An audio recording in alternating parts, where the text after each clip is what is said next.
2026 ഫെബ്രുവരി 28. Middle ഈസ്റ്റിന്റെ ആകാശത്ത് യുദ്ധത്തിന്റെ കാർമേഘങ്ങൾ ഉരുണ്ടുകൂടിയ രാത്രി. ഇറാന്റെ തലസ്ഥാനമായ ടെഹ്റാൻ വിറങ്ങലിച്ചു. അഭ്യൂഹങ്ങൾ കാട്ടുതീ പോലെ പടർന്നു. ഇറാന്റെ പരമോന്നത നേതാവ് ആയത്തുള്ള അലി ഖമേനി കൊല്ലപ്പെട്ടിരിക്കുന്നു. ലോകം ഒരു മൂന്നാം ലോക മഹായുദ്ധത്തിന്റെ വക്കിലെത്തിയ നിമിഷം. നേതൃത്വമില്ലാതെ ഇറാൻ തകർന്നടിയുമെന്ന് പടിഞ്ഞാറൻ രാജ്യങ്ങൾ കണക്കുകൂട്ടി. പക്ഷെ അചാരത്തിൽ നിന്നും പുകമറകൾക്കിടയിൽ നിന്നും ഒരു പുതിയ രൂപം അധികാരത്തിന്റെ ചെങ്കോലുമായി ഉയർന്നു വന്നു. Zayed Mojtaba Hosseini Khamenei.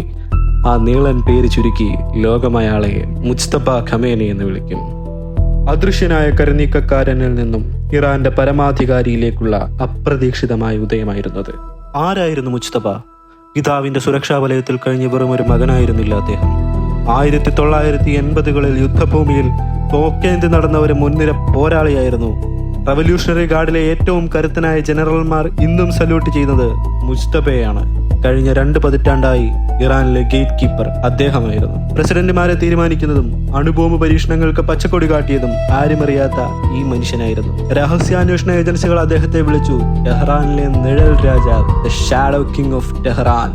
ഖമേനിയുടെ മരണത്തിന് തൊട്ടു പിന്നാലെ ശൂന്യമായ സിംഹാസനത്തിനായി പലരും അവകാശവാദം ഉന്നയിച്ചു. എന്നാൽ അടച്ചിട്ട മുറികൾക്കുള്ളിൽ നടന്ന ആ അടിയന്തര യോഗത്തിൽ കാര്യങ്ങൾ മാറിമറിഞ്ഞു. തോക്കിൻ കുഴലിലൂടെയാണോ അതോ സമവായത്തിലൂടെയാണോ മുജ്തബ ആ അധികാരം പിടിച്ചെടുത്തത്? നിഷ്പക്ഷരായ പല രാഷ്ട്രീയ നിരീക്ഷകരും ഇന്നും അതൊരു സൈനിക അട്ടിമറിക്ക് തുല്യമായിട്ടാണ് കാണുന്നത്. പഹലവി രാജഭരണത്തിന്റെ കുടുംബവാഴ്ച അവസാനിപ്പിച്ച വിപ്ലവ മണ്ണിൽ വീണ്ടും ഒരു മകൻ അധികാരമേറുന്നത് ചരിത്രത്തിലെ ഏറ്റവും വലിയ വിരോധാഭാസമായി മാറി. ഇന്ന് അധികാരമേറ്റ് മണിക്കൂറുകൾക്കകം മുജ്തബ ഖമേനി നേരിടുന്നത് ചരിത്രത്തിലെ ഏറ്റവും വലിയ വെല്ലുവിളിയാണ്. ഒരു വശത്ത് ഇസ്രായേലുമായി നേരിട്ടുള്ള ഏറ്റുമുട്ടൽ, മറുവശത്ത് അമേരിക്കയുടെ യുദ്ധക്കപ്പലുകൾ ഹോർമോസ് കടലിടുക്കുകളിലേക്ക് നീക്കുന്നു. പിതാവിനേക്കാൾ കടുത്ത തീരുമാനങ്ങൾ എടുക്കുന്ന വ്യക്തിയാണ് മുസ്തഫ. പടിഞ്ഞാറൻ രാജ്യങ്ങളുമായി ഒരു ഒത്തുതീർപ്പിനും അദ്ദേഹം തയ്യാറല്ല. ഇറാന്റെ അത്യാധുനിക ഹൈപ്പർസോണിക് മിസൈലുകൾക്ക് അദ്ദേഹം ലക്ഷ്യം കുറിച്ചു കഴിഞ്ഞു എന്ന് ഇന്റലിജൻസ് റിപ്പോർട്ടുകൾ സൂചിപ്പിക്കുന്നു. തിരിച്ചടിക്കാൻ ഇസ്രായേലും തയ്യാറാണ്. ലോക വിപണികളിൽ എണ്ണവില കുതിച്ചുയർന്നു. ഒരു ചെറിയ അബദ്ധം മതി ലോകം കണ്ടതിൽ വെച്ച് ഏറ്റവും വലിയ ഊർജ്ജ പ്രതിസന്ധിയിലേക്കും മഹായുദ്ധത്തിലേക്കും മിഡിൽ ഈസ്റ്റ് കൂപ്പുകുത്താൻ. ലോകം ഇപ്പോൾ മുജ്തബ ഖമേനിയുടെ ചുണ്ടുകളിലേക്കാണ് ഉറ്റുനോക്കുന്നത്. അദ്ദേഹം സമാധാനത്തിന്റെ പാത തിരഞ്ഞെടുക്കുമോ അതോ ലോകം മുഴുവൻ അഗ്നിക്കിരയാക്കാൻ പോകുന്ന ഒരു യുദ്ധത്തിന് തിരികൊളുത്തുമോ?